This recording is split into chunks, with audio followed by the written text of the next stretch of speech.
দশম অধ্যায়। জড় ভরতের সঙ্গে মহারাজ রহুগণের সাক্ষাৎ। এই অধ্যায়ে ভরত মহারাজ অর্থাৎ জড় ভরতকে সিন্ধু এবং সৌবীরের রাজা মহারাজ রহুগণ কিভাবে সাফল্যের সঙ্গে অঙ্গীকার করেছিলেন তা বর্ণিত হয়েছে। রাজা রহুগণ জড় ভরতকে তার শিবিকা বহন করতে বাধ্য করেছিলেন এবং যথাযথভাবে বহন না করার ফলে তাকে তিরস্কার করেছিলেন। মহারাজ রহুগণের শিবিকা বহন করার জন্য একজন বাহকের দরকার হয়েছিল। তখন তার প্রধান শিবিকা বাহক দৈবক্রমে সেখানে উপস্থিত জড় ভরতকেই সেই কার্যের উপযুক্ত বলে মনে করে বলপূর্বক তাকে শিবিকা বহন করতে বাধ্য করেছিল। অভিমান শূন্য জড় ভরত তার সেই গর্বোদ্ধত আদেশের কোনো প্রতিবাদ না করে শিবিকা বহন করেছিলেন, কিন্তু শিবিকা বহন করার সময় পাছে তার পায়ের তলায় কোনো পিঁপড়ের মৃত্যু হয় এই ভয়ে তিনি অতি সাবধানে পা ফেলছিলেন। তার ফলে অন্য বাহকদের সঙ্গে তার গতি না মেলায় শিবিকা আন্দোলিত হতে থাকে। শিবিকারোহী রাজা তার ফলে অত্যন্ত বিরক্ত হয়ে কটু বাক্যে জড় ভরতকে তিরস্কার করেন, কিন্তু জড় ভরত দেহাত্মবুদ্ধি থেকে সম্পূর্ণ মুক্ত হওয়ার ফলে কোনো প্রতিবাদ না করে শিবিকা বহন করতে থাকেন। তিনি পূর্বের মতোই চলতে থাকলে রাজা তাকে দণ্ড দেওয়ার ভয় দেখান। তখন জড় ভরত কথা বলতে শুরু করেন। তিনি রাজার কটুবাক্যের প্রতিবাদ করে গভীর তত্ত্বকথা শোনান। রাজার তখন চৈতন্যের উদয় হয় এবং তিনি বুঝতে পারেন যে তিনি একজন মহাজ্ঞানী মহাপুরুষের কাছে অপরাধ করেছেন। তিনি অত্যন্ত বিনীতভাবে এবং শ্রদ্ধা সহকারে জড় ভরতের স্তুতি করেন। এখন তিনি জড় ভরতের দার্শনিক বাণীর নিগূঢ় অর্থ জানতে চান এবং ঐকান্তিকতা সহকারে তার কাছে ক্ষমা ভিক্ষা করেন। তিনি স্বীকার করেছিলেন যে মহাভাগবতের চরণে অপরাধ হলে শিবের ত্রিশূলের আঘাতে তাকে দণ্ডভোগ করতে হয়। শ্লোক 1। শ্রী শুক উবাচ अथ सिन्धु सौवीरपते रहुगणस्य व्रजत ईक्षुमहत्यास्तटे तत्कुलपतिना शिबिकावाह पुरुषान्वेषणसमये दैवेनुपसादितः सद्विजवर उपलब्ध एष पीवा युवा सहननाङ्गो गोखरवद्धुरं वोढुमलमिति पूर्वविष्टिगृहीतैः सह गृहीतः प्रसभमतदर्ह उवाह शिबिकां समहानुभावः। অনুবাদ। শ্রী সুখদেব গোস্বামী বললেন, হে রাজন, তারপর সিন্ধু সৌবীরের রাজা রহুগণ যখন কপিলাশ্রমে যাচ্ছিলেন তখন তার প্রধান শিবিকা বাহক ইক্ষুমতি নদীর তীরে উপস্থিত হয়ে আর একজন শিবিকা বাহকের অন্বেষণ করতে করতে দৈবক্রমে জড় ভরতকে সেখানে পেয়েছিল। যে জড় ভরতকে যুবক, বলিষ্ঠ, দৃঢ় অঙ্গ সমন্বিত দেখে তাকে গরু এবং গাধার মতো ভার বহনে সমর্থ বলে বিবেচনা করেছিল। মহাত্মা জড় ভরত যদিও এই প্রকার কার্যের উপযুক্ত ছিলেন না, তবু তারা কোনো রকম দ্বিধা না করে তাকে বলপূর্বক শিবিকা বহনের কার্যে নিযুক্ত করেছিল। শ্লোক 2। यदा हि द्विजवरस्येषु मात्रावलोकानुगतेर्न समाहिता पुरुषगतिस्तदा विषमगतां स्वशिबिकां रहुगण उपधार्य पुरुषानधिवहत आह हे वोढारः साध्वतिक्रमत किमिति विषममुह्यते यानमिति। অনুবাদ। জড় ভরত তার অহিংস মনোভাবের জন্য শিবিকা ঠিকভাবে বহন করছিলেন না। তিনি তার সম্মুখে 1 গজ পরিমিত স্থান নিরীক্ষণ করে তারপর পদবিক্ষেপ করছিলেন, যাতে তার পায়ের চাপে কোনো পিপীলিকার মৃত্যু না হয়। কিন্তু তার ফলে অন্য বাহকদের সঙ্গে তার পা না মেলায় শিবিকা আন্দোলিত হচ্ছিল, এবং রাজা রহুগণ তখন বাহকদের জিজ্ঞাসা করেছিলেন, তোমরা কেন অসমানভাবে শিবিকা বহন করছো? ভালোভাবে তা বহন করো। তাৎপর্য: জড়ভরতকে যদিও জোর করে শিবিকা বহন করতে বাধ্য করা হয়েছিল, তবুও তিনি পথের পিপীলিকাদের প্রতি তার সহানুভূতি ত্যাগ করেননি। ভগবত ভক্ত অত্যন্ত কষ্টদায়ক পরিস্থিতিতে থাকলেও তার ভক্তি এবং অনুকূল কার্যের কথা ভুলে যান না। জড়ভরত ছিলেন একজন মহাজ্ঞানী ব্রাহ্মণ, তবু তাকে শিবিকা বহন করতে বাধ্য করা হয়েছিল। সেই জন্য তিনি কিছু মনে করেননি, কিন্তু পথ চলার সময় একটি পিপীলিকাকেও পর্যন্ত হত্যা না করার কর্তব্য তিনি বিস্মৃত হননি। বৈষ্ণব কখনো কারো প্রতি ঈর্ষাপরায়ণ হন না অথবা অনর্থক হিংসাত্মক কার্য করেন না। পথে বহু পিপীলিকা ছিল, কিন্তু জড়ভরত তার সম্মুখে 1 গজ পরিমিত স্থান নিরীক্ষণ করে তারপর পিপীলিকাদের এড়িয়ে পদক্ষেপ করছিলেন। বৈষ্ণব সর্বদাই অন্য সমস্ত জীবদের প্রতি অত্যন্ত কৃপালু। ভগবান কপিল দেব সাংখ্যযোগ বিশ্লেষণ করার সময় বলেছেন, সুহৃদ সর্বদেহিনাম। জীব বিভিন্ন প্রকার দেহ ধারণ করে। যারা বৈষ্ণব নয় তারা কেবল মানুষদেরই তাদের সহানুভূতির পাত্র বলে মনে করে, কিন্তু শ্রীকৃষ্ণ বলেছেন যে তিনি সমস্ত জীবদের পরম পিতা। তাই বৈষ্ণব কোনো প্রাণীকেই অসময় অথবা অনর্থক বিনষ্ট হতে দেন না।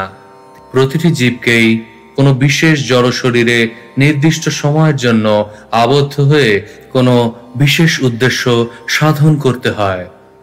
অন্য আরেকটি শরীর ধারণ করার পূর্বে তাকে সেই শরীরের নির্দিষ্ট আয়ু পূর্ণ করতে হয়। কোনো প্রাণীকে হত্যা করা হলে সেই বিশেষ শরীরে তার বন্ধনের অবস্থা পূর্ণ করার পথে প্রতিবন্ধকতার সৃষ্টি করা হয়। তাই নিজের ইন্দ্রিয় তৃপ্তি সাধনের জন্য কখনো কোনো প্রাণীকে হত্যা করা উচিত নয়, কারণ তার ফলে পাপ কর্মের বন্ধনে জড়িয়ে পড়তে হয়। শ্লোক 3। अथत ईश्वर वचः सोपालम्भम् उपाकर्ण्योपाय तुरीयाच्छङ्कितमनसस्तं विज्ञापयां बभूवुः। অনুবাদ: শিবিকা বাহকেরা রাজার তিরস্কার বাক্য শ্রবণ করে দণ্ড ভয়ে ভীত হয়ে এইভাবে রাজার কাছে নিবেদন করেছিল। তাৎপর্য: রাজনীতি শাস্ত্র অনুসারে রাজা কখনো মিষ্ট বাক্যের দ্বারা, কখনো পুরস্কার দান করে, কখনো তিরস্কার করে এবং কখনো দণ্ড দিয়ে তার প্রজাদের শাসন করেন। শিবিকা বাহকেরা বুঝতে পেরেছিল যে রাজা ক্রুদ্ধ হয়েছেন এবং তিনি তাদের দণ্ড দেবেন। শ্লোক 4। न वयं नरदेव प्रमत्ता भवन्नियमानुपथाः साध्वेव वहामः अयमधुनैव नियुक्तोऽपि न द्रुतं व्रजति नानेन सह वोढुमु हवयं पारयाम इति। অনুবাদ: হে রাজন, আমরা আমাদের কার্য সম্পাদনে মোটেই অবহেলা করছি না। আপনার আজ্ঞা অনুসারে আমরা সুষ্ঠুভাবেই শিবিকা বহন করছি, কিন্তু সম্প্রতি যে ব্যক্তি নিযুক্ত হয়েছে সে দ্রুত চলতে পারছে না বলে আমরা তার সঙ্গে শিবিকা বহন করতে পারছি না। তাৎপর্য: অন্য শিবিকা বাহকেরা ছিল শূদ্র, কিন্তু জড়ভরত কেবল একজন উচ্চ কুলোদ্ভূত ব্রাহ্মণই ছিলেন না, তিনি ছিলেন একজন মহাভাগবত। শূদ্রেরা অন্য জীবদের প্রতি সহানুভূতিশীল নয়, কিন্তু বৈষ্ণব শূদ্রের মতো আচরণ করতে পারেন না। যখনই শূদ্র এবং ব্রাহ্মণ বৈষ্ণবের সমন্বয় হয় তখন অবশ্যই কর্তব্য কর্ম সম্পাদনে বৈষম্য দেখা দেবে। শূদ্রেরা মাটিতে পিপীলিকাদের কথা চিন্তা না করে শিবিকা বহন করছিল, কিন্তু জড় ভরত শূদ্রের মতো আচরণ করতে পারেননি এবং তাই অসুবিধার সৃষ্টি হচ্ছিল। শ্লোক 5। सांसर्गिको दोष एव नूनम् एकस्यापि सर्वेषां सांसर्गिकाणां भवितुम् अर्हितीति निश्चित्य निशम्य कृपणवचो राजा रहुगण उपासित वृद्धोऽपि निसर्गेण बलात्कृत ईषद् उत्थितमन्युरविस्पष्ट ब्रह्मतेजसं जातवेदसमीव रजसा वृतमतिराह। অনুবাদ: দণ্ডভয় ভীত বাহকদের কথা শুনে রাজা রহুগণ বুঝতে পারলেন যে কেবল একজনের দোষের ফলে শিবিকা যথাযথভাবে বাহিত হচ্ছে না। সে কথা খুব ভালোভাবে বুঝতে পেরে এবং তাদের আবেদন শুনে তার ঈষৎ ক্রোধের উদ্রেক হয়েছিল। যদিও তিনি ছিলেন রাজনীতি শাস্ত্রে পারদর্শী এবং অত্যন্ত অভিজ্ঞ, তবু তার রাজ স্বভাববশত তার চিত্তে ক্রোধের উদয় হয়েছিল। প্রকৃতপক্ষে রাজা রহুগণের চিত্ত রজগুণের দ্বারা আচ্ছাদিত ছিল, তাই তিনি ভস্মাচ্ছাদিত অগ্নির মতো প্রচ্ছন্ন ব্রহ্মতেজ সম্পন্ন জড় ভরতকে বললেন। তাৎপর্য: এই শ্লোকে রজগুণ এবং সত্যগুণের পার্থক্য বিশ্লেষণ করা হয়েছে। রাজা যদিও অত্যন্ত ন্যায়পরায়ণ এবং রাজনীতি শাস্ত্রে ও রাজকার্য পরিচালনায় অত্যন্ত অভিজ্ঞ ছিলেন, তা সত্ত্বেও তিনি রজগুণের দ্বারা প্রভাবিত হওয়ায় স্বল্প বিচলিত হওয়ার ফলেই ক্রুদ্ধ হয়েছিলেন। কিন্তু জড়ভরত নিজেকে মুখ ও বধির রূপে প্রদর্শন করার দরুন সমস্ত অন্যায় সহ্য করেছিলেন এবং আধ্যাত্মিক উন্নতির বলে তিনি নীরব ছিলেন, কিন্তু তা সত্ত্বেও তার ব্রহ্মতেজ তার শরীরে অস্পষ্ট রূপে প্রতীয়মান ছিল। শ্লোক 6।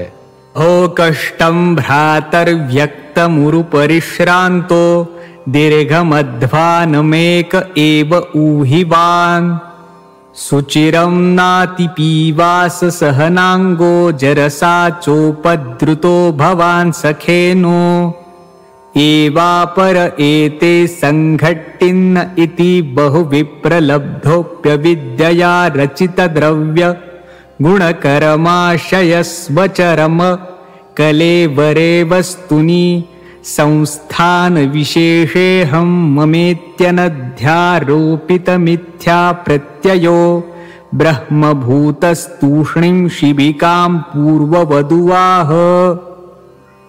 অনুবাদ: রাজা রহুগণ জড়ভরতকে বলেছিলেন, আহা কি কষ্ট!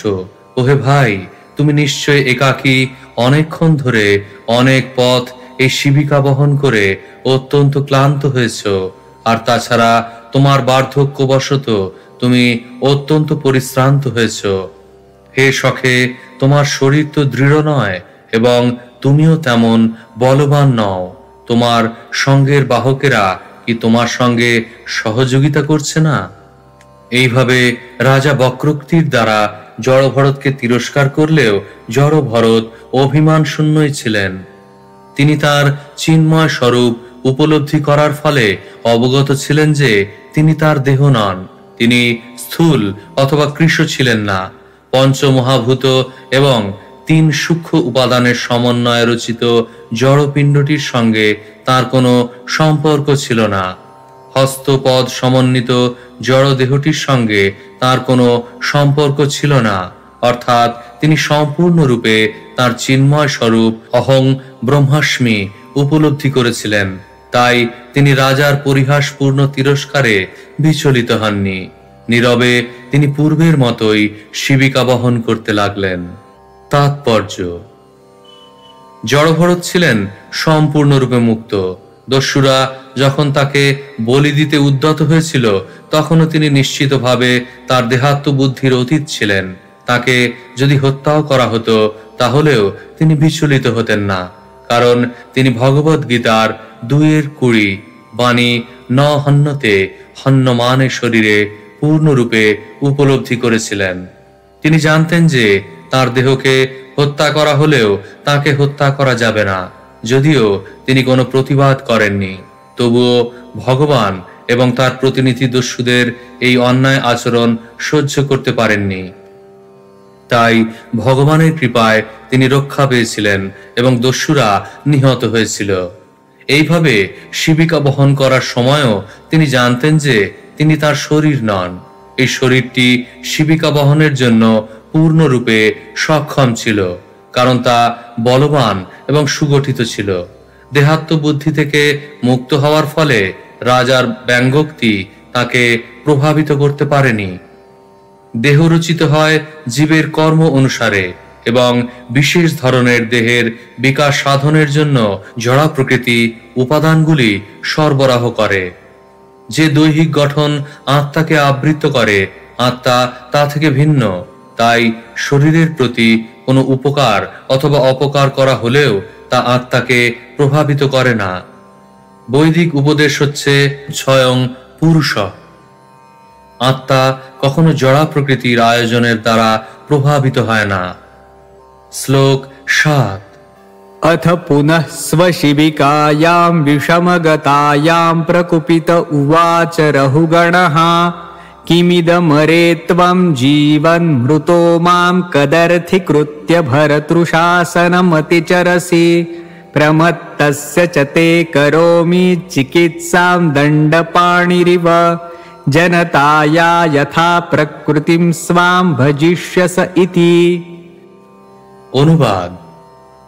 তারপর রাজা যখন দেখলেন যে শিবিকা পুনরায় আন্দোলিত হচ্ছে, তখন তিনি অত্যন্ত ক্রোধাবিষ্ট হয়ে বললেন, ওরে দুষ্ট, তুই কি করছিস? তুই কি জীবিত অবস্থায়ও মৃত নাকি? তুই জানিস না যে আমি তোর প্রভু? তুই আমার আদেশ অবজ্ঞা করছিস।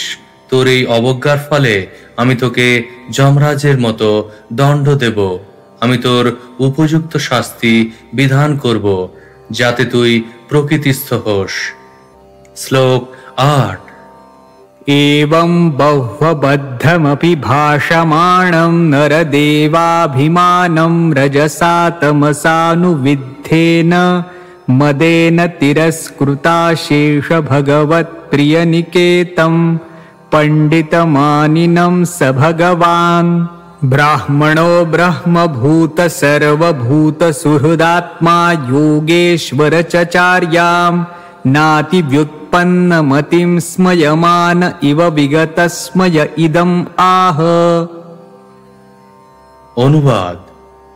নিজেকে একজন রাজা বলে মনে করায় রহুগণ দেহাত্ম বুদ্ধিগ্রস্ত ছিলেন এবং রজ ও তমগুণের দ্বারা প্রভাবিত ছিলেন। মদ ভরে তিনি জড় ভরতকে অশালীন বাক্যের দ্বারা তিরস্কার করেছিলেন। জড় ভরত ছিলেন পরম ভাগবত এবং ভগবানের প্রিয় নিকেতন। রাজা যদিও নিজেকে একজন মস্ত বড় পণ্ডিত বলে মনে করতেন, কিন্তু তিনি পরম ভাগবতের স্থিতি অবগত ছিলেন না এবং তার চরিত্র তার জানা ছিল না। জড় ভরত সর্বদা ভগবানকে তার হৃদয়ে বহন করতেন বলে তিনি ছিলেন ভগবানের বাসস্থান সদৃশ। তিনি ছিলেন সমস্ত জীবের সুহৃদ এবং তিনি কোনো প্রকার দেহাত্মবুদ্ধি পোষণ করতেন না। তাই তিনি ঈষৎ হেসে এই কথাগুলি বলেছিলেন। তাৎপর্য: এই শ্লোকে দেহাত্মবুদ্ধি সমন্বিত ব্যক্তি এবং দেহাতীত বুদ্ধি সমন্বিত ব্যক্তির পার্থক্য বর্ণনা করা হয়েছে। রাজা রহুগণ দেহাত্মবুদ্ধির ফলে নিজেকে একজন রাজা বলে মনে করে নানা প্রকার অশালীন বাক্যের দ্বারা জড় ভরতকে তিরস্কার করেছিলেন। আর আত্মতত্ত্ববেত্তা জড় ভরত সম্পূর্ণরূপে চিন্ময় স্তরে অধিষ্ঠিত থাকার ফলে মোটেই ক্রুদ্ধ হননি। পক্ষান্তরে তিনি ঈষৎ হাস্য সহকারে রাজা রহুগণকে শিক্ষা দিতে শুরু করেছিলেন। পরম বৈষ্ণব সমস্ত জীবের সুহৃদ এবং তার ফলে তিনি তার শত্রুর সুহৃদ। প্রকৃতপক্ষে তিনি কাউকেই তার শত্রু বলে মনে করেন না। সুহৃদ সর্বদেহিনাম। কখনো কখনো বৈষ্ণবেরা অবৈষ্ণবদের প্রতি আপাত দৃষ্টিতে ক্রোধ প্রকাশ করেন, কিন্তু তা অভক্তদের মঙ্গলের জন্যই। বৈদিক শাস্ত্রে তার বেশ কয়েকটি দৃষ্টান্ত রয়েছে। একসময় নারদ মুনি কুবেরের দুই পুত্র নলকুবের এবং মণিগ্রীবের প্রতি ক্রুদ্ধ হয়ে তাদের অভিশাপ দিয়ে দুটি বৃক্ষে পরিণত করেছিলেন, কিন্তু তার ফলে শ্রীকৃষ্ণ তাদের উদ্ধার করেছিলেন। ভক্ত পরম পদে অধিষ্ঠিত, তাই তার ক্রোধ এবং প্রসন্নতার মধ্যে কোনো পার্থক্য নেই, কারণ উভয় ক্ষেত্রেই তিনি তার কৃপা বর্ষণ করেন। শ্লোক 9। ব্রাহ্মণ উবাচ त्वयोदितं व्यक्तमविप्रलब्धं भर्तुः समे स्याद्यदि वीरभारः गन्तुर्यदि स्याद् अधिगम्य मध्वा पिबेति राशो न विदां प्रवादः। অনুবাদ: মহান ব্রাহ্মণ জড়ভরত বললেন, হে বীর রাজা, আপনি যা বলেছেন তা সত্য। প্রকৃতপক্ষে সেগুলি কেবল তিরস্কার বাক্য নয়, কারণ দেহটি হচ্ছে বাহক, ভার বহনকারী দেহটি আমার নয়, কারণ আমি হচ্ছি চিন্ময় আত্মা। আপনার উক্তিতে কোনো বিরোধ নেই, কারণ আমি দেহ থেকে ভিন্ন। আমি শিবিকার বাহক নই, এই দেহটি হচ্ছে বাহক। নিশ্চিতভাবে যে কথা আপনি বলেছেন, আমি এই শিবিকা বহনে পরিশ্রম করিনি, কারণ আমি এই দেহটি থেকে পৃথক।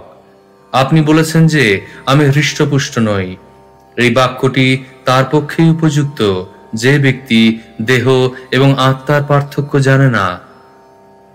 দেহ স্থূল অথবা কৃশ হতে পারে, কিন্তু কোনো বিজ্ঞ ব্যক্তি আত্মা সম্বন্ধে সেই কথা বলবে না। আত্মা স্থূলও নয় অথবা কৃশও নয়। তাই আপনি যখন বলেছেন যে আমি হৃষ্টপুষ্ট নই, তা সত্য। অধিকন্তু এই ভ্রমণের উদ্দেশ্য এবং সেই গন্তব্যস্থলের পথ যদি আমার হতো, তাহলে আমার পক্ষে বহু অসুবিধা হতো, কিন্তু যেহেতু সেগুলি আমার সম্পর্কে বলা হয়নি, বলা হয়েছে আমার দেহের সম্পর্কে, তাই তাতে মোটেই কোনো রকম অসুবিধা হয়নি। তাৎপর্য: ভগবদ্গীতায় উল্লেখ করা হয়েছে যে যিনি দিব্য জ্ঞানে উন্নত, তিনি জড়দেহের সুখ এবং দুঃখের দ্বারা বিচলিত হন না। জড়দেহটি আত্মা থেকে সম্পূর্ণরূপে পৃথক এবং দেহের সুখ ও দুঃখ অনিত্য। তপস্যা করার উদ্দেশ্য হচ্ছে দেহ ও আত্মার পার্থক্য উপলব্ধি করা এবং আত্মা যে জড়দেহের সুখ ও দুঃখের দ্বারা প্রভাবিত হয় না, তা হৃদয়ঙ্গম করা। জড়ভরত প্রকৃতপক্ষে আত্ম উপলব্ধির স্তরে অবস্থিত ছিলেন। তিনি সর্বতোভাবে দেহাত্মবুদ্ধির অতীত ছিলেন। তাই তিনি রাজাকে বুঝিয়েছিলেন যে রাজা তার দেহের সম্বন্ধে যে সমস্ত বিরুদ্ধ মন্তব্য করেছিলেন, সেগুলি আত্মার সম্বন্ধে প্রযোজ্য নয়। শ্লোক 10। স্থৌল্যং কার্ষং ব্যাধয় আধয়শ্চ শ্রুতুং ভয়ং কলিরিচ্ছা জরা চ নিদ্রারতির্মন্যুরহমদঃ শুচো দেহেন জাতস্য হিমেন সন্তি। অনুবাদ: স্থূলতা, কৃশতা, দৈহিক ও মানসিক ক্লেশ, তৃষ্ণা, ক্ষুধা, ভয়, কলহ, জড় সুখভোগের বাসনা, জড়া, নিদ্রা, বিষয়াসক্তি, ক্রোধ, শোক এবং দেহাত্মবুদ্ধি, এই সবই আত্মার জড় আবরণের বিকার। দেহাত্মবুদ্ধিতে মগ্ন ব্যক্তিরাই এগুলির দ্বারা প্রভাবিত হয়, কিন্তু আমি সর্বপ্রকার দেহাত্মবুদ্ধি থেকে মুক্ত। তাই আমি স্থূল অথবা কৃশ নই, অথবা আপনি যে কথাগুলি বলেছেন তার কোনটিই নই। তাৎপর্য: শ্রীল নরোত্তম দাস ঠাকুর গেয়েছেন, দেহস্মৃতি নাহি যার, সংসার বন্ধন কাহাতার। যিনি আধ্যাত্মিক উন্নতি লাভ করেছেন, তার দেহের সঙ্গে কোনো সম্পর্ক নেই, অথবা তিনি দেহের ক্রিয়া প্রতিক্রিয়ার দ্বারা প্রভাবিত নন। কেউ যখন বুঝতে পারেন যে তিনি তার দেহ নন এবং তাই তিনি স্থূল নন অথবা কৃষ্ণ নন, তখন তিনি সর্বোত্তম আধ্যাত্মিক উপলব্ধি প্রাপ্ত হন। যারা অধ্যাত্ম উপলব্ধি লাভ করেননি তারা এই জড় জগতের দেহাত্ম বুদ্ধির বন্ধনে আবদ্ধ। বর্তমানে সমগ্র মানব সমাজ এই দেহাত্ম বুদ্ধির দ্বারা প্রভাবিত হয়ে কর্ম করছে। তাই শাস্ত্রে এই যুগের মানুষদের দ্বিপদ পশু বলে বর্ণনা করা হয়েছে।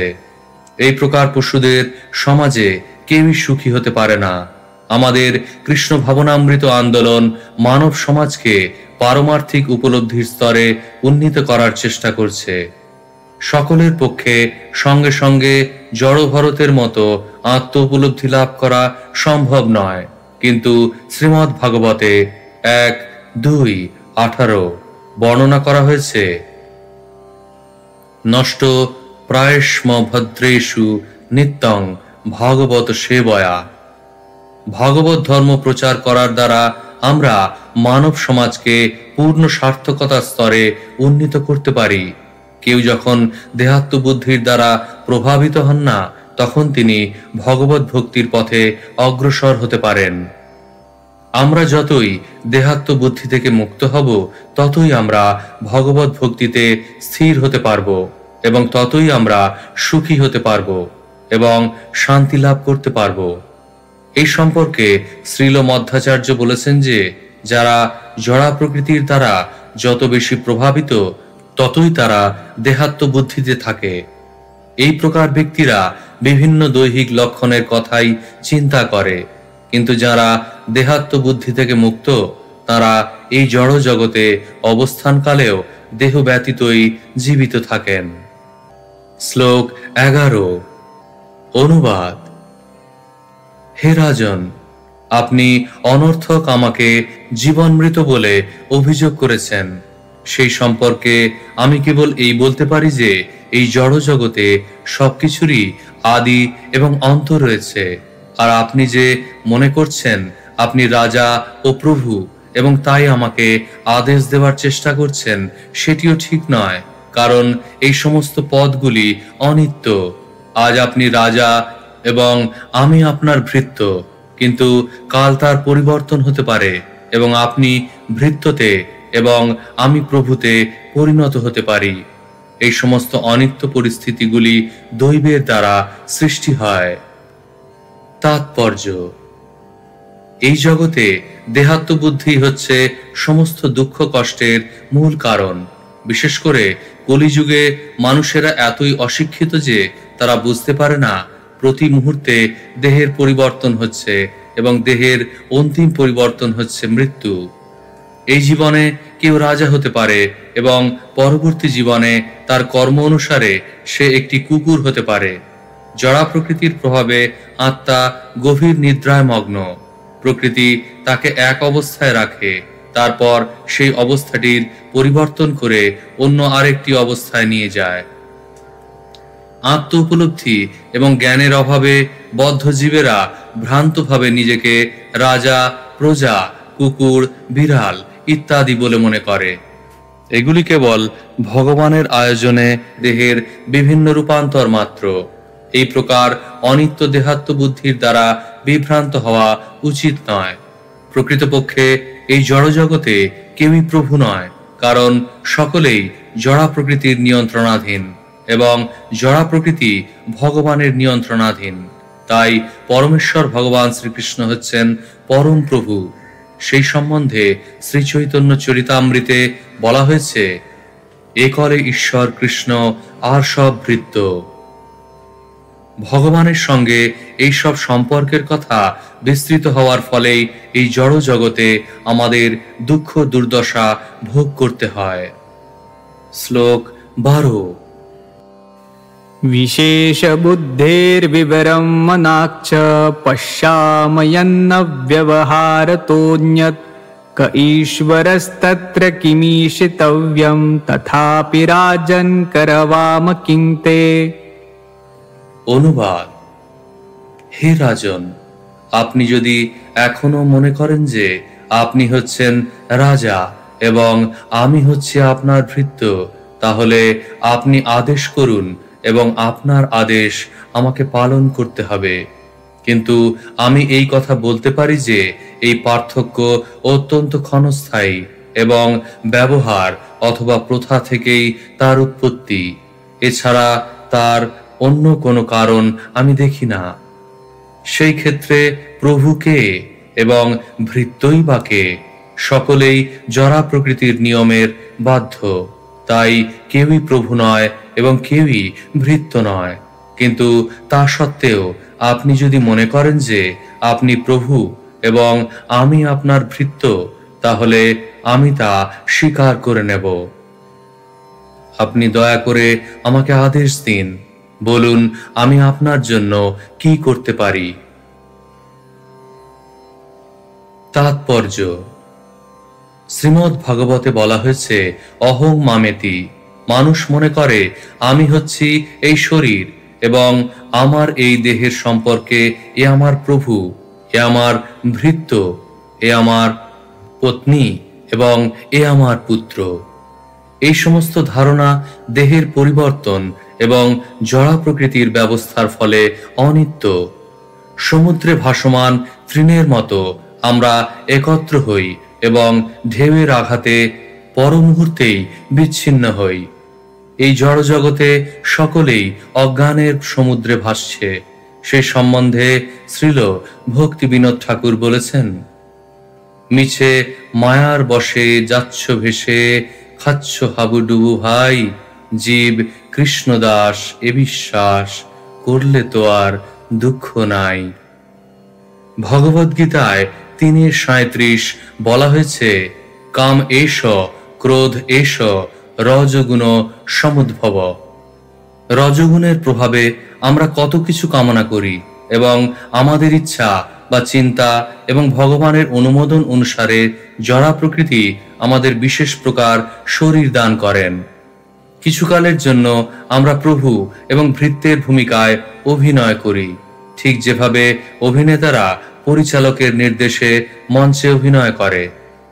আমরা যখন মনুষ্য শরীর প্রাপ্ত হই, তখন আমাদের এই অনর্থক মঞ্চে অভিনয়ের সমাপ্তি সাধন করা কর্তব্য। আমাদের স্বরূপে অবস্থিত হওয়া উচিত, যার আরেক নাম কৃষ্ণ ভাবনামৃত। বর্তমানে আমাদের প্রকৃত প্রভু হচ্ছে জড়া প্রকৃতি। দেবী হেস্যা গুণময়ী মম মায়া দূরত্বয়া। ভগবদ গীতা ৭:১৪। জড়া প্রকৃতির নিয়ন্ত্রণাধীনে আমরা প্রভু অথবা ভৃত্য হচ্ছি, কিন্তু আমরা যদি পরমেশ্বর ভগবান এবং তার নিত্য দাসদের প্রভুত্ব বরণ করে নিই, তাহলে আমাদের এই অনিত্য অবস্থার সমাপ্তি হবে। শ্লোক ১৩। উন্মত্তমত্ত জড়বৎস্ব সংস্থাম গতস্য মে বীর চিকিৎসিতেন অর্থকিয়ান ভবতা শিক্ষিতেন স্তব্ধ প্রমত্তস্য চ পিষ্টপেশঃ। অনুবাদ: হে রাজন, আপনি বলেছেন, ওরে উন্মত্ত মত্ত জড়, আমি তোকে দণ্ডদান করব, তাহলে তুই প্রকৃতিস্থ হবি। সেই সম্পর্কে আমি বলতে চাই যে জড়, মুখ এবং বধিরের মতো অবস্থান করলেও আমি ব্রহ্মাত্মনিষ্ঠা লাভ করেছি। আমাকে দণ্ড দিয়ে আপনার কি লাভ হবে? আর আপনার অনুমান যদি ঠিক হয় এবং আমি যদি সত্যি সত্যি উন্মত্ত হই, তাহলে আমাকে দণ্ড দেওয়া পৃষ্ঠবস্তু পেষণ করার মতোই হবে। তার ফলে কোনো লাভ হবে না, কারণ উন্মত্ত ব্যক্তিকে দণ্ডদান করা হলেও তার উন্মত্ততার উপশম হয় না। তাৎপর্য: এই জড়জগতে সকলেই মায়াচ্ছন্ন হয়ে উন্মাদের মতো আচরণ করছে। যেমন একটি চোর জানে যে চুরি করা অন্যায় এবং সেই জন্য রাজা অথবা ভগবান তাকে দণ্ড দেবে। চোর দেখে যে চুরি করার ফলে দণ্ড ভোগ করতে হয়, কিন্তু তা সত্ত্বেও সে বারবার চুরি করে। তার বদ্ধমূল ধারণা যে চুরি করে সে সুখী হবে, এটি উন্মত্ততার একটি লক্ষণ। বারবার দণ্ডভোগ করা সত্ত্বেও চোর তার চুরি করার অভ্যাস ত্যাগ করতে পারে না। তাই দণ্ডদান বৃথা। শ্লোক 14। श्रीशुक उवाच एतावद अनुवाद परिभाषया प्रत्युर्दीर्य मुनिवर उपशमशील उपरतानात्म्य निमित्त उपभोगेन कर्मारब्धं व्यपनयन् राजयानपि तथोवाह।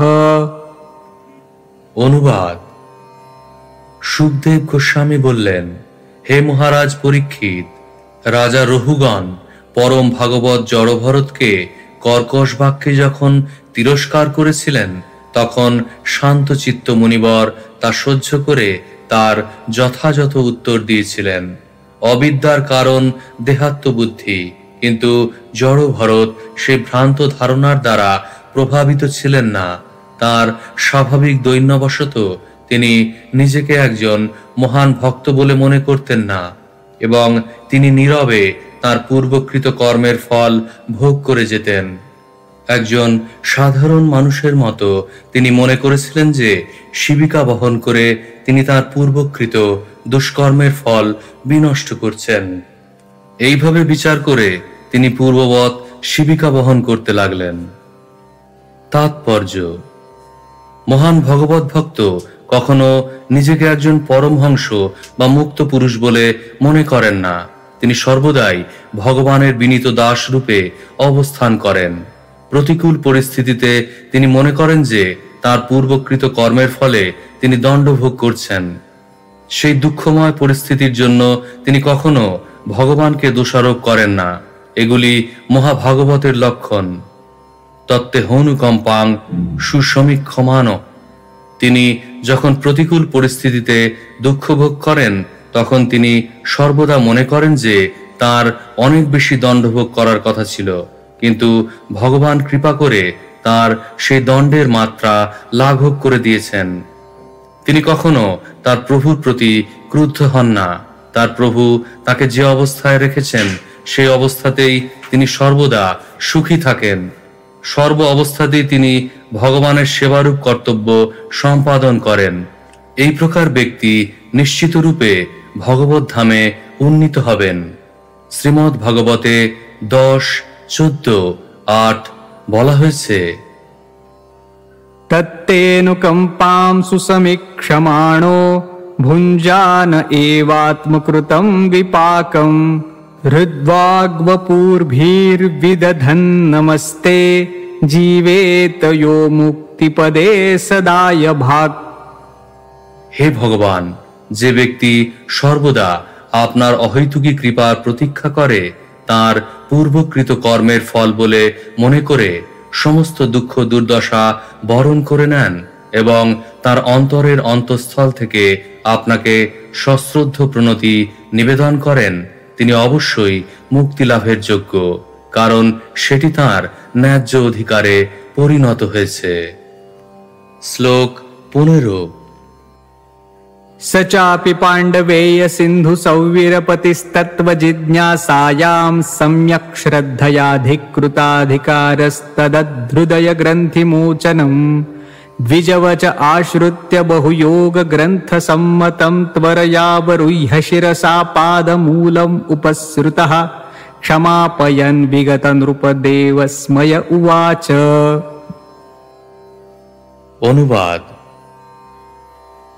সুখদেব গোস্বামী বললেন, হে পাণ্ডব শ্রেষ্ঠ মহারাজ পরীক্ষিত, সিন্ধু সৌবীরের রাজা মহারাজ রহুগণেরও পরম তত্ত্ব বিচারে গভীর শ্রদ্ধা ছিল।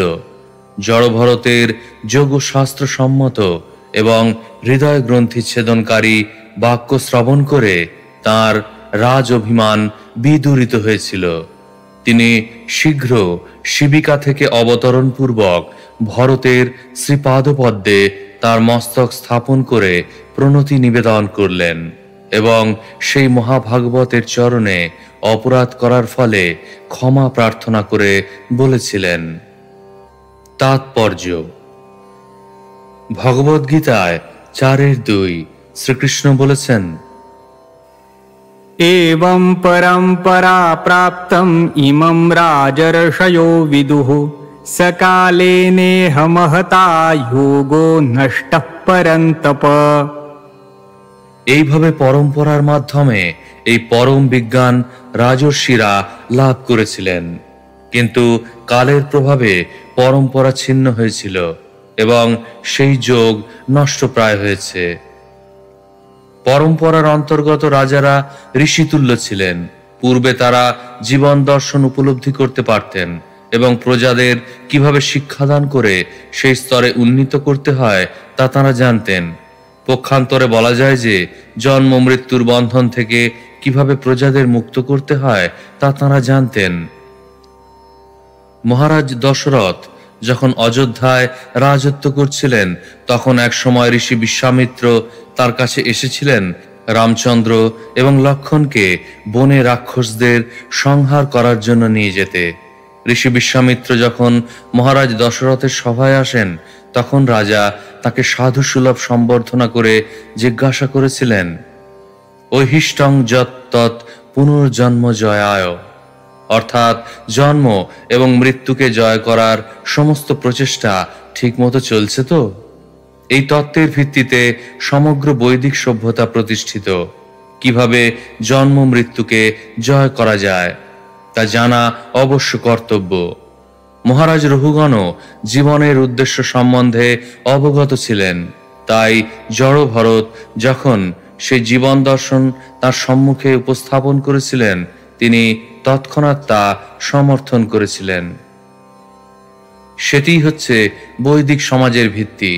বিদ্বান, ব্রাহ্মণ, সাধু এবং ঋষিরা বৈদিক উদ্দেশ্য সম্বন্ধে সম্পূর্ণরূপে অবগত হয়ে রাজাদের উপদেশ দিতেন কিভাবে জনসাধারণের প্রকৃত মঙ্গল সাধন করতে হয় এবং তাদের সহযোগিতায় জনসাধারণ লাভবান হতো।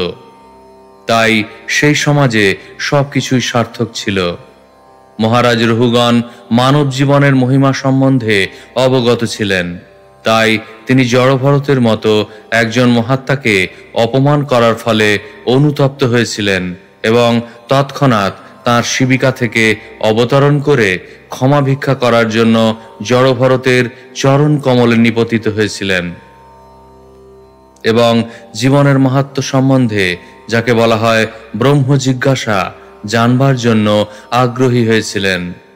বর্তমান সময় উচ্চপদস্থ রাজকর্মচারীরা জীবনের মাহাত্ম্য সম্বন্ধে অজ্ঞ এবং যখন সাধু মহাত্মারা বৈদিক জ্ঞান প্রচার করেন, তখন তথাকথিত উচ্চপদস্থ রাজকর্মচারীরা তাদের প্রণতি নিবেদন পূর্বক শ্রদ্ধা প্রদর্শন করার পরিবর্তে তাদের প্রচার কার্যে বাধা দেওয়ার চেষ্টা করে।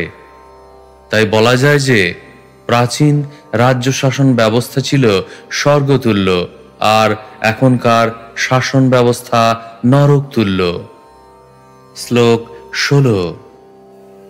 কস্ত্বম নিগূঢ়শ্চরসি দ্বিজানাম বিভর্ষি সূত্রম কতমোবধূতঃ কস্যাসি কুত্রত্য ইহাপি কস্মাৎ क्षेमाय नश्चेदसिनोत शुक्लः। অনুবাদ। মহারাজ রঘুগণ বললেন, হে ব্রাহ্মণ, আপনি সকলের অজ্ঞাতসারে প্রচ্ছন্নভাবে এই সংসারে বিচরণ করছেন। আপনি কে? আপনি কি বেদজ্ঞ ব্রাহ্মণ এবং মহাপুরুষ? আপনি যজ্ঞোপবীত ধারণ করেছেন। আপনি কি দত্তাত্রেয় আদি অবধূতদের মধ্যে কেউ? আপনি কোন মহাত্মার শিষ্য? আপনি কোথায় অবস্থান করেন? আপনি এই স্থানে কেন এসেছেন? আমাদের মঙ্গল সাধনের উদ্দেশ্যেই কি আপনি এসেছেন? আপনি দয়া করে বলুন, আপনি কে? তাৎপর্য: মহারাজ রঘুগণ জড়ভরতের কাছ থেকে বৈদিক জ্ঞানের আলোক প্রাপ্ত হওয়ার জন্য অত্যন্ত উৎসুক হয়েছিলেন, কারণ তিনি বুঝতে পেরেছিলেন যে জড়ভরত গুরু পরম্পরার সূত্রে অথবা ব্রাহ্মণ কুলে জন্মগ্রহণ করার ফলে ব্রহ্মজ্ঞান লাভ করেছেন। বেদে বলা হয়েছে, তদ্বিজ্ঞানার্থং সগুরুম এবাভিগচ্ছেৎ। রঘুগণ জড়ভরতকে তাঁর গুরুরূপে বরণ করেছিলেন। কিন্তু গুরুর গুরুত্ব কেবল যোগ্য উপবিদ ধারণ করার মধ্যে নয়, তা নির্ভর করে তার দিব্য জ্ঞানের উপর। রহুগণ যে জড়ভরতকে তার কুল সম্বন্ধে জিজ্ঞাসা করেছেন তাও গুরুত্বপূর্ণ। কুল দুই প্রকার, বংশ পরম্পরা এবং গুরু পরম্পরা। এই উভয় কুলেই জ্ঞান প্রাপ্ত হওয়া যায়। শুক্ল শব্দটি সত্যগুণান্বিত ব্যক্তিকে ইঙ্গিত করে। কেউ যদি দিব্য জ্ঞান লাভ করতে চান তাহলে অবশ্যই তাকে গুরু পরম্পরায় অথবা বিদ্বান ব্রাহ্মণ কুলোদ্ভূত ব্রাহ্মণ গুরুর শিষ্যত্ব বরণ করা অবশ্য কর্তব্য। শ্লোক 17। नाहं विशङ्के सुरराजवज्रान्नत्र्यक्षशूलान्न यमस्य दण्डात् नाग्न्यर्कसोमानिलवित्तपास्त्रात् शङ्के भृशं ब्रह्मकुलावमानात्। অনুবাদ। হে মহানুভব, আমি দেবরাজ ইন্দ্রের বজ্রের ভয়ে ভীত নই, শিবের ত্রিশূলের ভয়েও ভীত নই, যমরাজের দণ্ড অথবা অগ্নি, সূর্য, চন্দ্র, বায়ু ও কুবেরের অস্ত্র থেকেও আমার ভয় উৎপন্ন হয় না। কিন্তু আমি ব্রহ্মজ্ঞ কুলের অবমাননারূপ অপরাধকে অত্যন্ত ভয় করি। তাৎপর্য: শ্রীচৈতন্য মহাপ্রভু যখন রূপ গোস্বামীকে প্রয়াগে দশাশ্বমেধ ঘাটে উপদেশ দিচ্ছিলেন, তখন তিনি বৈষ্ণব অপরাধ যে কত ভয়ঙ্কর তা অত্যন্ত স্পষ্টভাবে বিশ্লেষণ করেছিলেন। তিনি বৈষ্ণব অপরাধকে মত্ত হস্তির সঙ্গে তুলনা করেছেন। মত্ত হস্তি যখন কোনো উদ্যানে প্রবেশ করে তখন সে সেই উদ্যানের সমস্ত ফল ফুল নষ্ট করে ফেলে। তেমনি কেউ যখন বৈষ্ণব চরণে অপরাধ করে তার ফলে তার সমস্ত ভক্তিরূপ সম্পদ নষ্ট হয়ে যায়। ব্রহ্মজ্ঞ ব্রাহ্মণের চরণে অপরাধ করা অত্যন্ত ভয়ঙ্কর এবং মহারাজ রহুগণও তা জানতেন। তাই তিনি সরলভাবে তাঁর সেই ত্রুটি স্বীকার করে ক্ষমা ভিক্ষা করেছেন।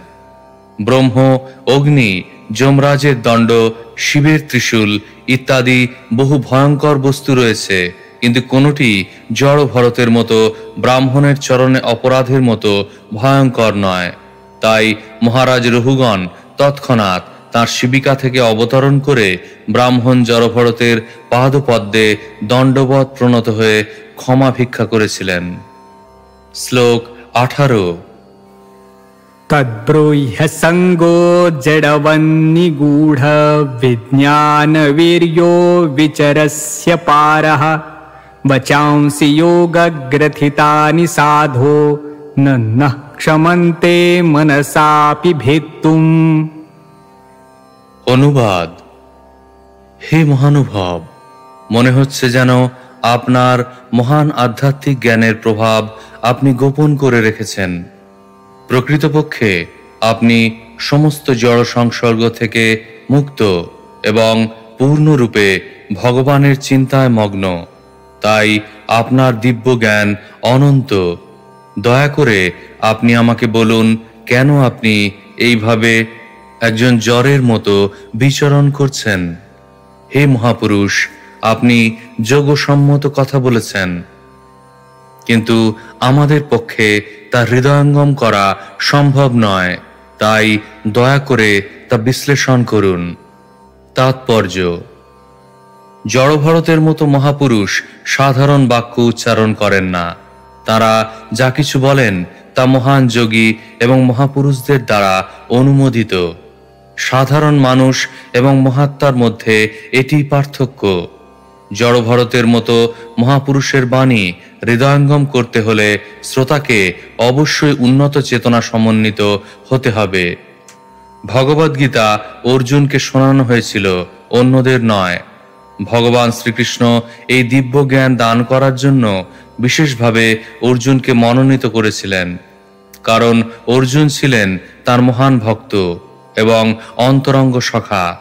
তেমনি মহাপুরুষেরা উন্নত চেতনা সমন্বিত ব্যক্তিদেরই উপদেশ দেন, শূদ্র, বৈশ্য, স্ত্রী অথবা নির্বোধদের দেন না।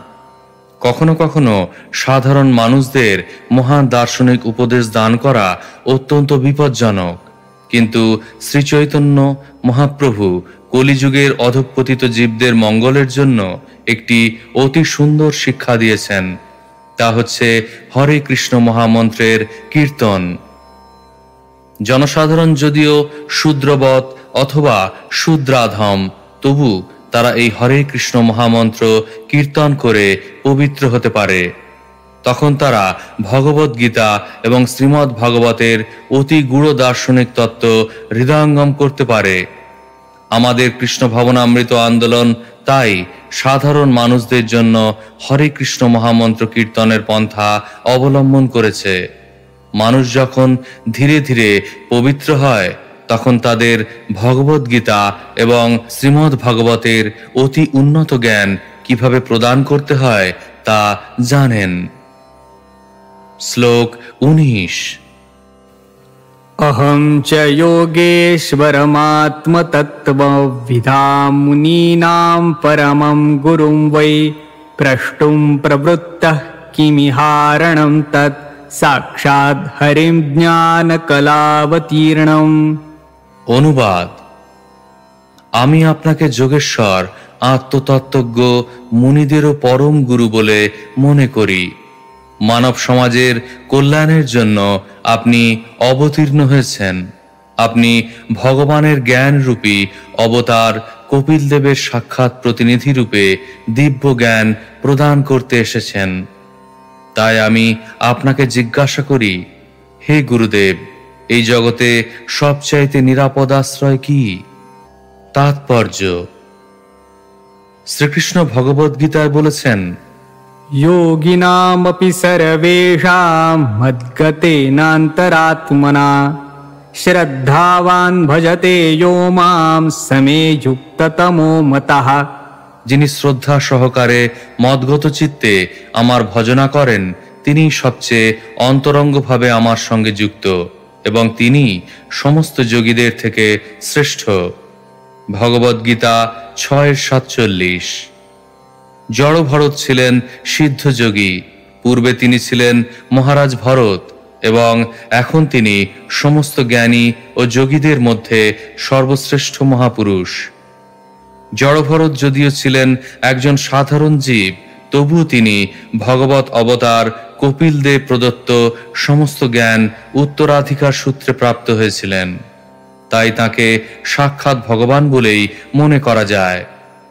শ্রীল বিশ্বনাথ চক্রবর্তী ঠাকুর সেই কথা প্রতিপন্ন করে তাঁর গুর্বষ্টকমে বলেছেন, সাক্ষাৎ ধরিত্বেন সমস্ত শাস্ত্রই। জড়ভরতের মতো মহাপুরুষ ভগবানেরই তুল্য, কারণ তিনি ভগবানের দেওয়া জ্ঞান দান করে সর্বতোভাবে ভগবানের প্রতিনিধিত্ব করেন। জড়ভরতকে এখানে সাক্ষাৎ ভগবানের প্রতিনিধি বলে স্বীকার করা হয়েছে, কারণ তিনি ভগবানের হয়ে দিব্য জ্ঞান দান করছেন। তাই মহারাজ রহুগণ স্থির করেছিলেন যে তাঁর কাছে আত্মতত্ত্ব জিজ্ঞাসা করা উপযুক্ত হবে। তদ্বিজ্ঞানার্থং স গুরুমেবাভি গচ্ছেত। এই বৈদিক নির্দেশও এখানে প্রতিপন্ন হয়েছে।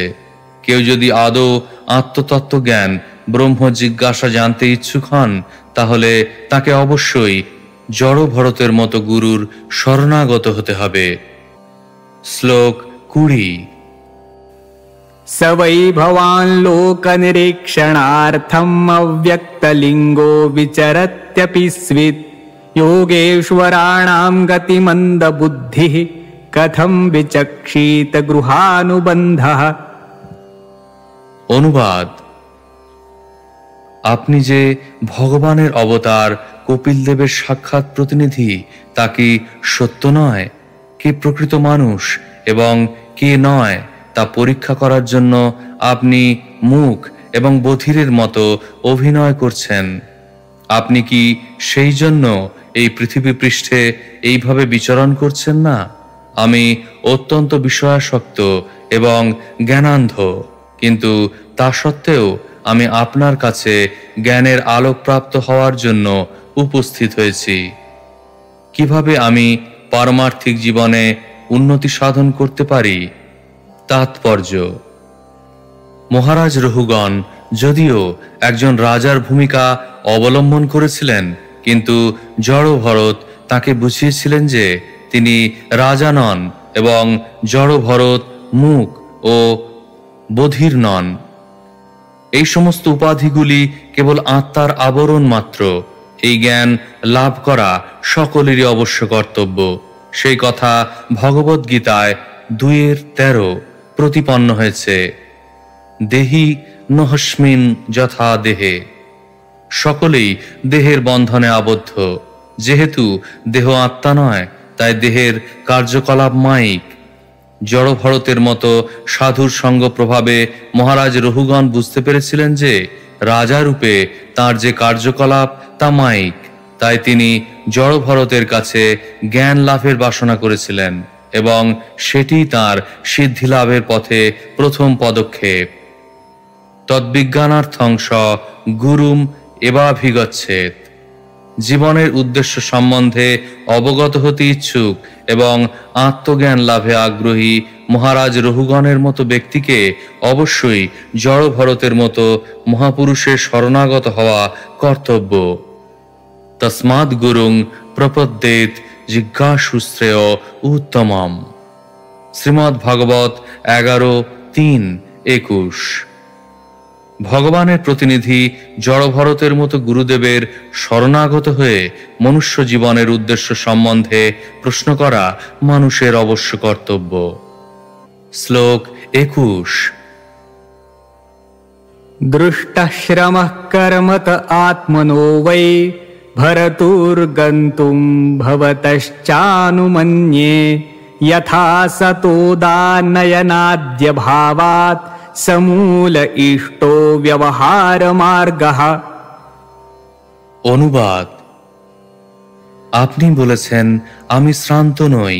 যদিও আত্মা দেহ থেকে ভিন্ন, তবু দৈহিক পরিশ্রমের ফলে শ্রান্তি হয় এবং তখন মনে হয় যে আত্মাই যেন শ্রান্ত হয়েছে। আপনি যখন শিবিকা বহন করছিলেন, তখন নিশ্চয়ই আত্মারও পরিশ্রম হয়েছে। এটি আমার অনুমান। আপনি এও বলেছেন যে প্রভু এবং ভৃত্যের যে বাহ্য আচরণ তা বাস্তবিক নয়। কিন্তু যদিও এই প্রাপঞ্চিক জগতে তা বাস্তবিক নয়, তবুও এই প্রাপঞ্চিক জগতের বিষয়গুলি তো বস্তুকে প্রভাবিত করে। তা প্রত্যক্ষভাবে দেখা যায় এবং অনুভব করা যায়। যদিও জড়জাগতিক কার্যকলাপ অনিত্য, কিন্তু তাহলেও তা মিথ্যা বলা যায় না। তাৎপর্য: এটি নির্বিশেষ মায়াবাদ দর্শন এবং ব্যবহারিক বৈষ্ণব দর্শনের বিচার। মায়াবাদ দর্শন বিশ্লেষণ করে যে এই জগৎ মিথ্যা, কিন্তু বৈষ্ণব দর্শন তা স্বীকার করে না। বৈষ্ণবেরা জানেন যে এই জগৎ অনিত্য হলেও তা মিথ্যা নয়। রাত্রে আমরা যে স্বপ্ন দেখি তা অবশ্যই অলীক, কিন্তু দুঃস্বপ্ন নিঃসন্দেহে দর্শনকারী ব্যক্তিকে প্রভাবিত করে। আত্মার শ্রান্তি বাস্তবিক নয়, কিন্তু যতক্ষণ জীব তার দেহাত্মবুদ্ধিতে মগ্ন থাকে, ততক্ষণ সে এই সমস্ত অলীক স্বপ্নের দ্বারা প্রভাবিত হয়। কেউ যখন স্বপ্ন দেখে, তখন সে স্বপ্নের দ্বারা প্রভাবিত না হওয়া তার পক্ষে সম্ভব নয়। এইভাবে বদ্ধ জীবকে তার স্বপ্নবৎ অস্তিত্বে দুঃখ দুর্দশা ভোগ করতে বাধ্য হতে হয়। মাটির তৈরি জলের ঘট অনিত্য। প্রকৃতপক্ষে বস্তুটি ঘট নয়, তা হচ্ছে মাটি, কিন্তু তাতে জল ভরে আমরা তা ব্যবহার করতে পারি। অতএব বলা যায় না যে তা একেবারে মিথ্যা। শ্লোক 22। স্থल्याগ্নিতাপাत् पयसोभितापस्तत्तापतस्तण्डुलगर्भरन्धिः देहेन्द्रियास्वाशयसन्निकर्षात् तत्संश्रुतिः पुरुषस्यानुरोधात्। অনুবাদ: রাজা রহুগণ বলতে লাগলেন, হে মহানুভব, আপনি বলেছেন যে শরীরের স্থূলতা এবং কৃশতা আত্মার ধর্ম নয়। তা ঠিক নয়, কারণ সুখ এবং দুঃখের অনুভূতি আত্মারই হয়ে থাকে। পাত্রস্থিত দুধ এবং চাল আগুনের তাপে আপনা থেকেই উত্তপ্ত হয় এবং তার ফলে চালের অন্তর্ভাগ সিদ্ধ হয়। তেমনি দেহের দুঃখ এবং সুখ ইন্দ্রিয়, মন এবং আত্মাকে প্রভাবিত করে।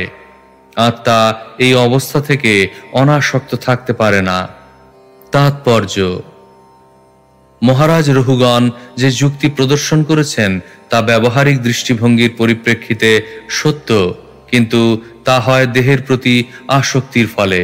বলা যেতে পারে যে গাড়িতে বসে যে ব্যক্তি গাড়ি চালাচ্ছেন তিনি অবশ্যই গাড়ি থেকে ভিন্ন, কিন্তু গাড়িটির কোনো ক্ষতি হলে গাড়িটির মালিকও গাড়িটির প্রতি তার অত্যন্ত আসক্তির ফলে বেদনা অনুভব করেন।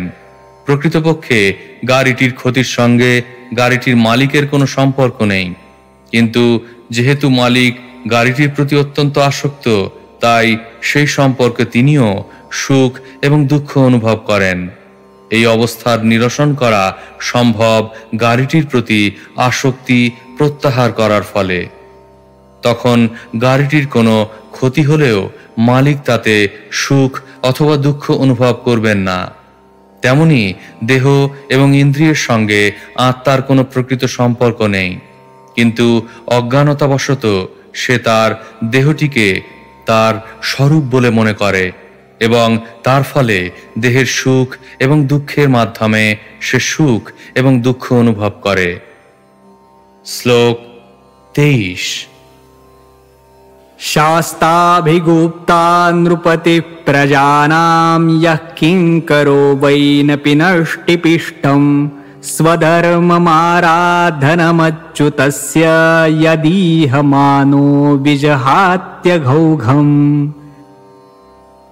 অনুবাদ: হে মহোদয়, আপনি বলেছেন রাজা এবং প্রজা অথবা প্রভু এবং ভৃত্যের মধ্যে যে সম্পর্ক তা নিত্য নয়, কিন্তু যদিও এই সম্পর্ক অনিত্য, তবুও কেউ যখন রাজার পদ গ্রহণ করেন তখন তার কর্তব্য হচ্ছে প্রজাদের শাসন করা এবং আইন লঙ্ঘনকারীদের দণ্ডদান করা।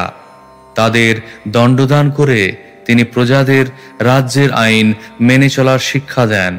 পুনরায় আপনি বলেছেন যে মুখ এবং বধির ব্যক্তিকে দণ্ড দেওয়া পৃষ্ঠবস্তুকে পেষণ করার মতো, অর্থাৎ তার ফলে কোনো লাভ হয় না, কিন্তু কেউ যদি ভগবানের নির্দেশ অনুসারে তার স্বধর্মে যুক্ত থাকেন তাহলে অবশ্যই তার পাপ কর্মের লাঘব হয়।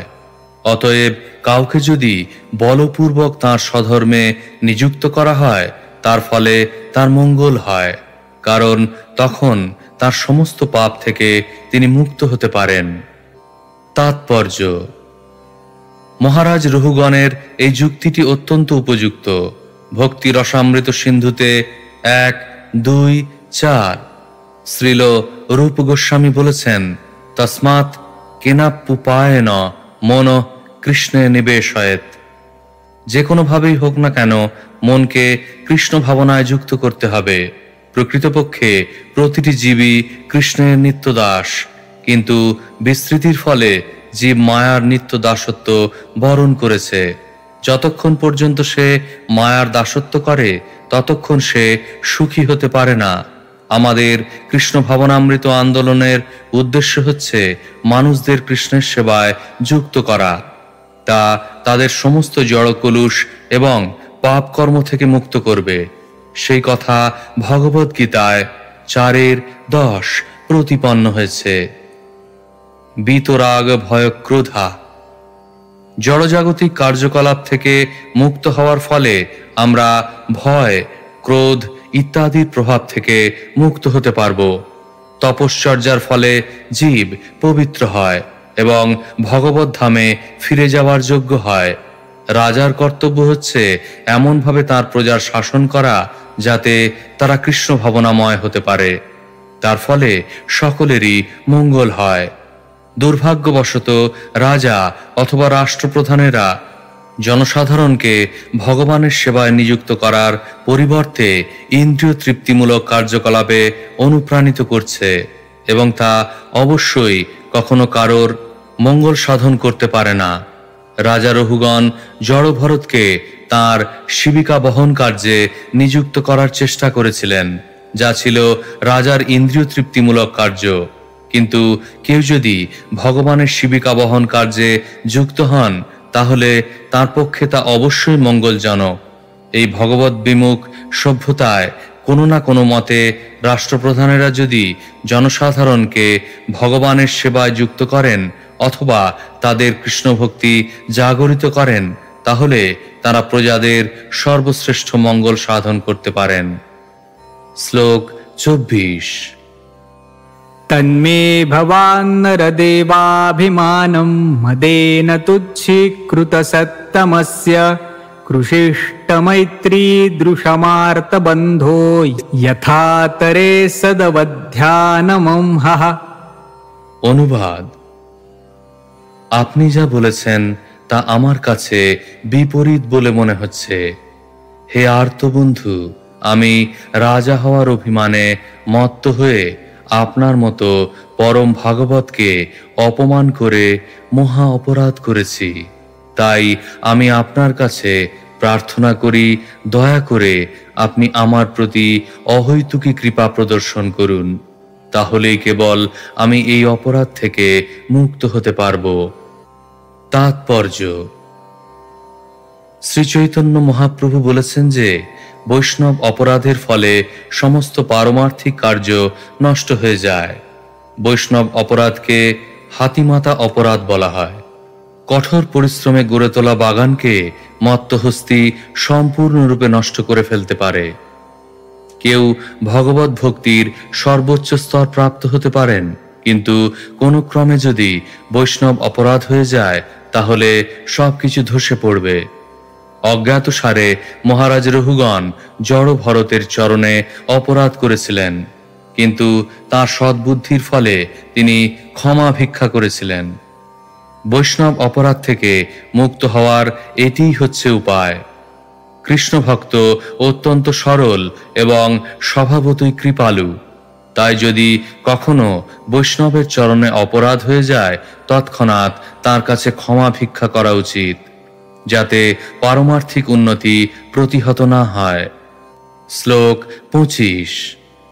ন বিক্রিয়া বিশ্বসুহৃৎসখস্য সাম্যেন वीताभिमतेस्तवापि महद्विमानात् स्वकृताद्धिमाद्रं नक्षन्त्यदूराद् अपि शूलपाणिः।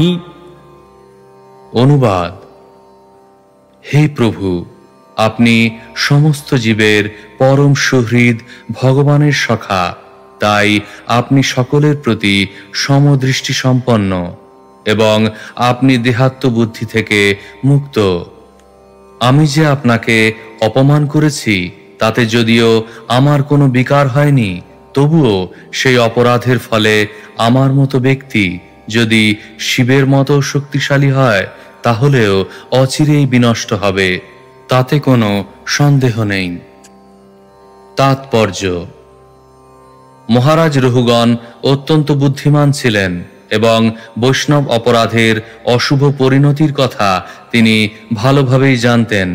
তাই তিনি জড় ভরতের কাছে অত্যন্ত ব্যাকুল হয়ে অনুরোধ করেছিলেন যাতে তিনি তাকে ক্ষমা করেন। মহারাজ রহুগণের পদাঙ্ক অনুসরণ করে বৈষ্ণবের পাদপদ্মে যাতে অপরাধ না হয় সেই সম্বন্ধে সকলেরই অত্যন্ত সাবধান থাকা উচিত। শ্রীল বৃন্দাবন দাস ঠাকুর শ্রী চৈতন্য ভাগবতে মধ্য 13 বলেছেন, শূলপানি সম যদি ভক্ত নিন্দা করে, ভাগবত প্রমাণ তথাপিহ শীঘ্র মরে। হেন বৈষ্ণব নিন্দে যদি সর্বজ্ঞ হই, সেই জনের অধঃপাত সর্বশাস্ত্রে কই। কেউ যদি শূলপানি শিবের মতো শক্তিশালী হন, তবুও বৈষ্ণব অপরাধের ফলে তার চিন্ময় স্থিতি থেকে অধঃপতন হবে। সেটি সমস্ত বৈদিক শাস্ত্রের প্রমাণ। তিনি চৈতন্য ভাগবতে মধ্য 22 আরো বলেছেন, বৈষ্ণবের নিন্দা করিবেক যারগণ, তার রক্ষা সামর্থ্য নাহিক কোনো জন। শূলপানি সম যদি বৈষ্ণবের নিন্দে, তথাপিহ নাশ যায় কহে শাস্ত্রবৃন্দে। ইহা না মানিয়া যে সুজন নিন্দা করে, জন্মে জন্মে সে পাপিষ্ঠ দৈব দোষে মরে। যে ব্যক্তি বৈষ্ণবের নিন্দা করে তাকে কেউ রক্ষা করতে পারে না। শিবের মতো শক্তিশালী ব্যক্তিও যদি বৈষ্ণবের নিন্দা করেন তাহলে তিনিও অবশ্যই বিনষ্ট হবেন। সেটি সমস্ত শাস্ত্রের বাণী। কেউ যদি শাস্ত্রের উপদেশ না মেনে বৈষ্ণবের নিন্দা করে তাহলে সেই জন্য তাকে জন্মে জন্মে দুঃখ দুর্দশা ভোগ করতে হবে। ইতি শ্রীমদ্ ভগবতের পঞ্চম স্কন্ধের জড় ভরতের সঙ্গে মহারাজ রহুগণের সাক্ষাৎ নামক দশম অধ্যায়ের ভক্তি বেদান্ত তাৎপর্য।